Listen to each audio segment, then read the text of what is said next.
Muy buenas tardes, amigos de RPP. Soy Omar Mariluz, editor de Economía, y hoy estamos con José Hélice, ex oficial mayor del Congreso, porque hace 3 minutos el Congreso de la República acaba de aprobar la moción de vacancia del presidente de la República, Martín Vizcarra, y todos nos preguntamos qué viene a partir de ahora. José, esa es la pregunta. ¿Cuál es el escenario que tenemos o los posibles escenarios que se plantean a partir de esta moción de vacancia o admisión de moción de vacancia aprobada por el Pleno? Buenas noches, Omar. Sí, esa es la precisión que había que hacer. Lo que se ha votado hoy es la admisión de la moción de pedido de vacancia presidencial. Y se ha admitido, es decir, se han superado el mínimo de 52 votos necesarios para que esto ocurra.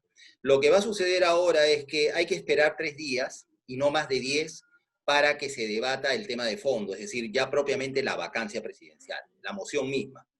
Esto va a suceder la próxima semana, ha podido suceder hoy, mañana, si los promotores de esta moción hubiesen contado con el apoyo de por lo menos 104 votos, es decir, 4/5 del número legal de congresistas, para acortar, digamos, este tiempo. En la medida en que es obvio que no los tienen, esto va a suceder la próxima semana. En esa ocasión, luego que la Junta de Portavoces, que está iniciando en este momento una sesión, defina el día y la hora en que va a tener lugar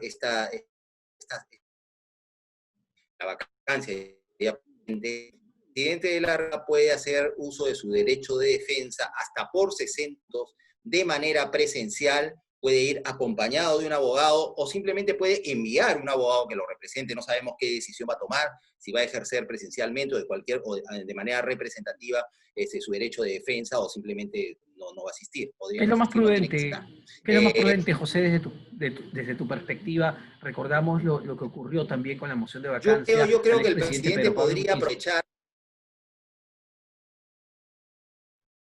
Claro, el expresidente Pedro Pablo Kuczynski concurrió al Congreso. Y yo Ujú. creo que es bueno que el presidente de la República concurra o participe en la sesión para ejercer su derecho de defensa, ¿no es cierto?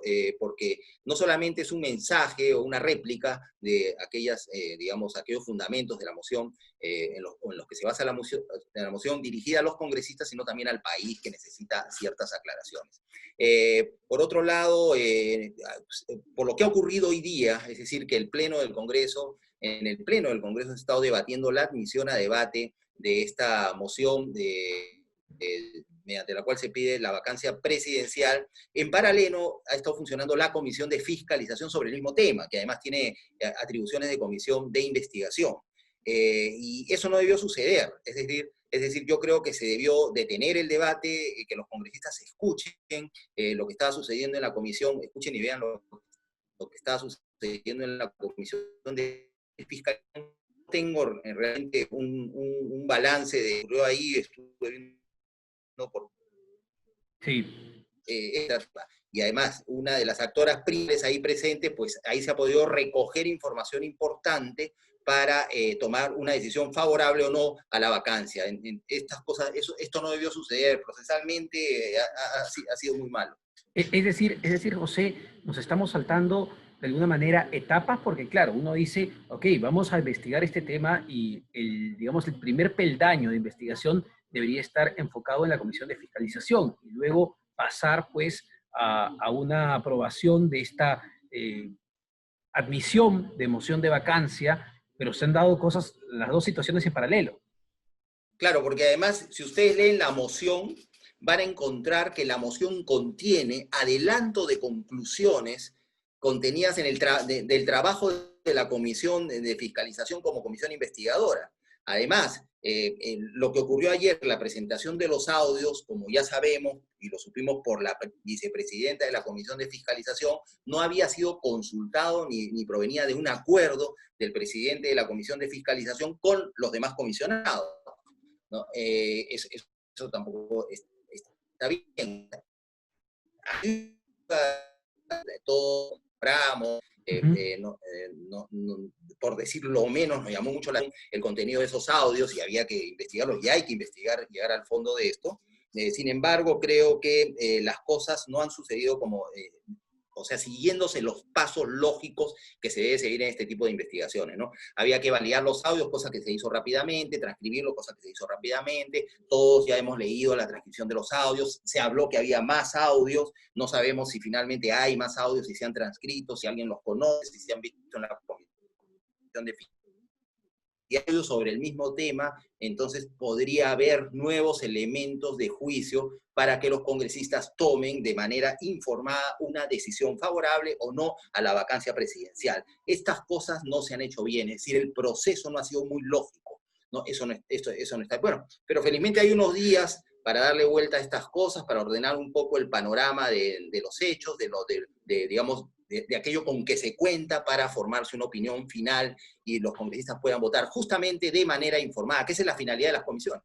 Sí, claro, y esto podría ser cuestionado, José, eventualmente en el Tribunal Constitucional, es decir, no respetar los procedimientos establecidos dentro del Parlamento para una cosa tan importante como una vacancia Y presidencial. recordemos, ¿no? El Tribunal Constitucional en varias oportunidades ha objetado, digamos, que no se sigan adecuadamente los procedimientos parlamentarios, no solamente en aplicación estricta o literal de las reglas, de las normas reglamentarias, sino también de los principios del derecho, ¿no es cierto? Los que tienen que ver más aún con las garantías que todo procesado, acusado tiene frente a cualquier órgano que ejerza función jurisdiccional, ¿no? No solamente los órganos, los tribunales de la justicia común, es decir, el Poder Judicial, sino también el Tribunal Constitucional, los propios órganos del Congreso que eventualmente ejercen no una función propiamente jurisdiccional, pero sí cuasi jurisdiccional. Ahora, en el terreno político, José, ¿qué nos dice la votación? Si la memoria no me falla, 65 votos a favor de admitir esta moción de censura. Hablamos de 36 votos en contra y de 24 abstenciones. Así es. ¿Qué nos está diciendo esta votación? ¿Ha perdido fuerza o es una forma preliminar de mostrar el músculo?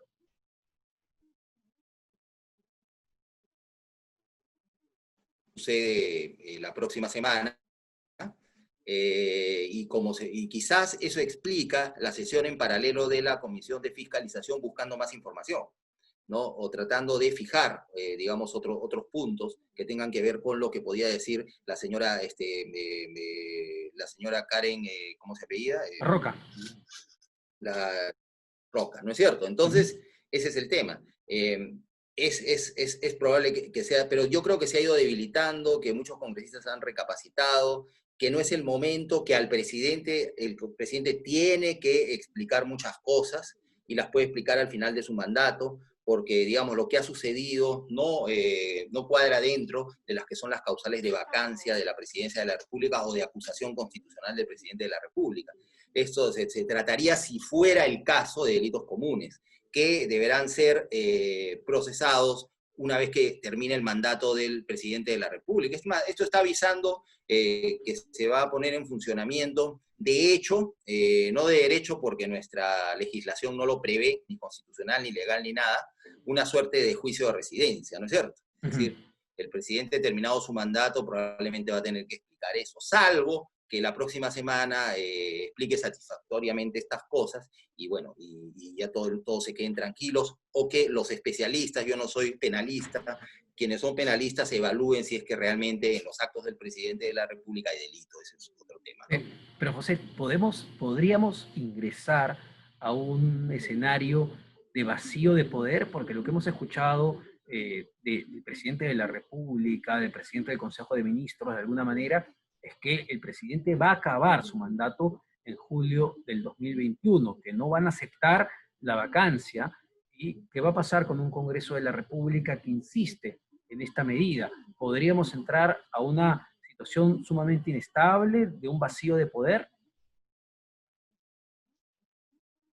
Bueno, situación de inestabilidad un poco hemos entrado, ¿no? No se ha agravado como podíamos esperar, felizmente todavía.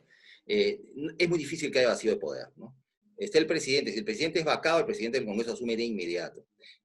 Comentaba hace un rato en otra entrevista que, bueno, a mí me suelen entrevistar por haber sido oficial mayor del Congreso alguna vez, pero también fui secretario general de la Presidencia de la República durante el gobierno de transición. O sea, yo viví esa etapa, ¿no es cierto? No hay posibilidad de que haya vacío de poder. El presidente del Congreso asume el despacho presidencial, la presidencia de la República, en tanto se elige al nuevo presidente, ¿no? ¿no? Y organiza, nombra a su Consejo de Ministros y el gobierno sigue funcionando. Es decir, lo que tenemos que hacer, ¿por qué digo esto? Porque siempre hay que ver, digamos, lo mejor, tener, por ejemplo, un escenario de vacío de poder. Ese es un lujo que ningún país que funcione o ningún Estado dentro del esquema del Estado constitucional de derecho se puede dar. No es un lujo que eso es algo que no debe ocurrir jamás, ¿no?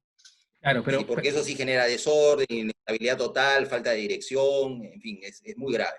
claro, lo que preocupa acá es un escenario donde el presidente de la República no acepte la vacancia del Congreso y el Congreso de la República no reconozca al presidente Vizcarra.